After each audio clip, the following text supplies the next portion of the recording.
இன்னைக்கு மாநாடுன்னா பல கட்சிகள்ல ஆயிரக்கணக்கில் கூட இல்லை, நூற்றுக்கணக்கில் இளைஞர்களை திரட்டுறது அவ்வளோ பெரிய விஷயம், சாதாரண விஷயம் கிடையாது. ஆனால் நம்முடைய கழகத்தில் மட்டும்தான் இளைஞரணி நிர்வாகிகளையே கிட்டத்தட்ட ஒரு மாநாடு போல நாம் இங்கே கூட்டியிருக்கிறோம். இந்தியாவிலேயே வேற எந்த இயக்கமும் செய்யாத சாதனையை நாம் செஞ்சு காட்டியிருக்கின்றோம். இது ஏதோ கணக்கு காட்டுவதற்காக கூட்டப்பட்ட கூட்டம் கிடையாது.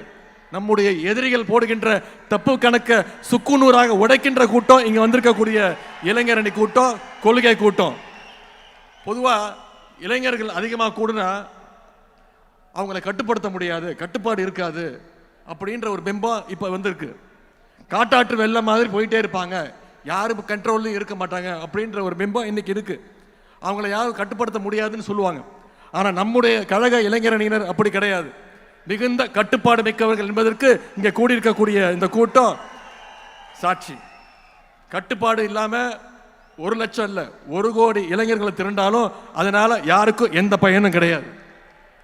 அப்படிப்பட்ட கட்டுப்பாடு இல்லாத கூட்டத்தை வச்சுக்கிட்டு யாராலையும் எதையும் சாதிக்கவும் முடியாது.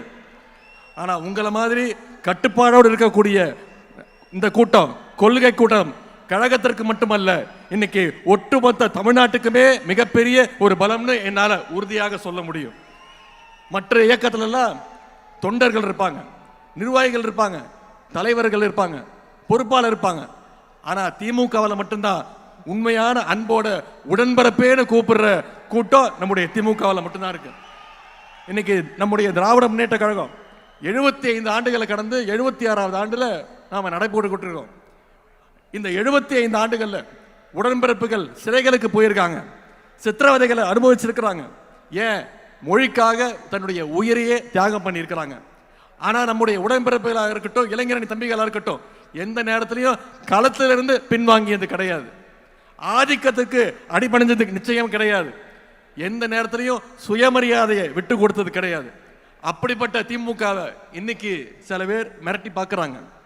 குறிப்பா குஜராத்தில் ஒரு நிகழ்ச்சி, அதில் பேசின ஒன்றிய உள்துறை அமைச்சர் திரு அமித்ஷா அவர்கள் பேசுறார், நமக்கெல்லாம் ஒரு சவால் விட்டுருக்கிறார்.